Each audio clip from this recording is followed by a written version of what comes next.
નમસ્કાર મિત્રો, સ્વાગત છે આપનું ડીટીવી ન્યૂઝમાં। દિલ્હી મુંબઈ કોરિડોર ભારતનો સૌથી મોટો ઇન્ફ્રાસ્ટ્રક્ચર પ્રોજેક્ટ જે દિલ્હીને મુંબઈ સાથે જોડવાનું સ્વપ્ન પૂરું કરવાનો છે, પરંતુ આ વિકાસની છામાં દાહોદ જિલ્લાના અનેક ગામડાઓમાં વરસાદી પાણીનું તોફાન ચાલી રહ્યું છે।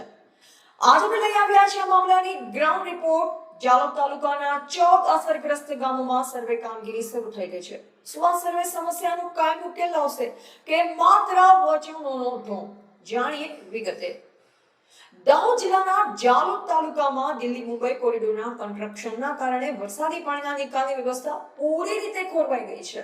છેલ્લા કેટલાક વર્ષોથી આ સમસ્યા વધુ ગંભીર બની છે। પ્રથમ વરસાદ પડતા જ મીરાખેડી, વસ્તી ગામ અને આસપાસના અન્ય ગામોમાં ખેતરો, રહેણાંક વિસ્તારો અને ઘરોમાં પાણી ભરાઈ જાય છે। ખેડૂતોના પાકને ભારે નુકસાન થાય છે અને રોજિંદા જીવન પ્રભાવિત થાય છે। સ્થાનિક આગેવાનો અને ગ્રામજનોએ પ્રાંત કચેરીમાં વારંવાર રજૂઆત કરી। રજૂઆતને ગંભીરતાથી લેતા સંકલન અધિકારીઓ, નેશનલ હાઈવે ઓથોરિટીના અધિકારીઓ અને કામગીરી કરતી એજન્સીના પ્રતિનિધિઓ ગ્રામજનોને સાથે લઈ અસરગ્રસ્ત વિસ્તારોની મુલાકાતે પહોંચ્યા। ત્યારબાદ 14 ગામોમાં તાત્કાલિક સર્વે કામગીરી શરૂ કરવામાં આવી છે। અધિકારીઓએ ગ્રામજનોને આશ્વાસન આપ્યું છે કે સમસ્યાનું તાત્કાલિક નિરાકરણ લાવવામાં આવશે। વરસાદી પાણીના નિકાલ માટે જરૂરી drainage system, cut and cover અને અન્ય તકનીકી પગલાં લેવામાં આવશે, પરંતુ ગ્રામજનોનો ગુસ્સો વધુ તીવ્ર છે। તેઓ કહી રહ્યા છે, છેલ્લા 4 વર્ષથી આ સમસ્યા ચાલે છે। જો આ વખતે પણ કાયમી ઉકેલ નહીં આવે ને સમયસર કામગીરી નહીં થાય તો અમે કોરિડોરની કામગીરી સંપૂર્ણ બંધ કરાવીને ઉગ્ર આંદોલન કરવા મજબૂર બનીશું। કામગીરી ચાલી રહી છે, શું કહેશો વિચાર? देखो, हाल तमने जे कामगीरी देखाई रही है खाली लोलीपोप है। ખેડૂતોનો જે આક્રમક અંદાજ અને આક્રમક મૂડ, આ જે પહેલા વરસાદની અંદર પાણી ભરાયું અને ખેડૂતો જે ગુસ્સે ભરાયા તેના કારણે અધિકારીઓ દ્વારા આજે નેશનલ હાઈવે ઓથોરિટીના માણસો, જે તે ગામના તલાટીઓ અને સરપંચોને ઉપસ્થિત રાખીને સર્વે ચાલુ કરવામાં આવ્યું છે। અને ખાલી મીડિયા સમક્ષ એક દેખાડા પૂરતું આ જે જ્યાં નીકળવાનો રસ્તો છે તે નાળા બેહાડવામાં આવી રહ્યા છે। તમે દેખો, હડેલા નાળા છે, તૂટેલા નાળા છે। આ ખાલી એક લોલીપોપ આવી રસ્તાનું કામ કરવું તો તદ્દન કામ નવું હોવું જોઈએ।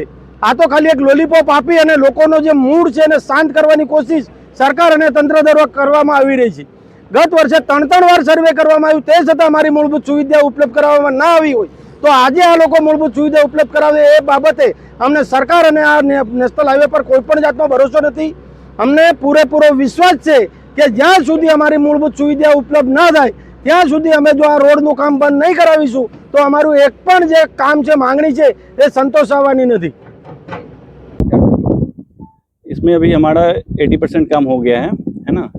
और काम का स्पीड तो चल ही रहा है, जो भी हमारा काम चल रहा है अच्छा से चल रहा है काम। और रहा बारिश का, वाटर लॉगिंग का, तो उसके लिए प्रधान जी से बात हो गया है। यहाँ पे सर्विस रोड देने का बात हुआ था, तो सर्विस रोड के लिए चेंज नोट कर लिया गया है कहाँ से कहाँ जो भी रिक्वायरमेंट है। और यहाँ पे रोड क्रॉस जहाँ पे हो रहा है गांव वाले का, तो वहाँ पे ह्यूमन पाइप डालने का काम अभी स्टार्ट किया जाएगा। जो बारिश का पानी भराया था, लोगों को परेशानी होगी, अभी क्या कामगिरी कर रहे हो आप? उसके लिए अभी हम लोग बोले ना, ह्यूमन पाइप डाल रहे हैं, है ना। जो भी प्रॉब्लम है अब नेक्स्ट बारिश से ऐसा नहीं होने वाला है। વસ્તી ગામમાં વરસાદી પાણીના નિકાલ માટે તાત્કાલિક કામગીરી શરૂ કરવામાં આવી છે, જેથી સ્થાનિક લોકોને તાત્કાલિક રાહત મળી શકે।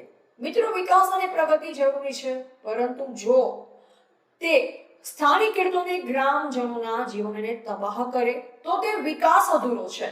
એનએચએઆઈ અને સરકારે આ મામલાને પ્રાથમિકતા આપવી જોઈએ, જેથી વિકાસ અને સ્થાનિકોની સુરક્ષા બંને સાથે આગળ વધે। ડીટીવી ન્યૂઝ આ મુદ્દાનું સતત અનુકરણ કરશે અને તમને અપડેટ આપતું રહેશે। તમારા વિચારો અને અનુભવો કમેન્ટમાં જરૂરથી જણાવશો। શું વિકાસ પ્રોજેક્ટમાં અસરગ્રસ્ત લોકો માટે વધુ સારી યોજનાઓ હોવી જોઈએ? લાઈક કરો, શેર કરો અને સબસ્ક્રાઇબ કરવાનું ભૂલશો નહીં। ધન્યવાદ।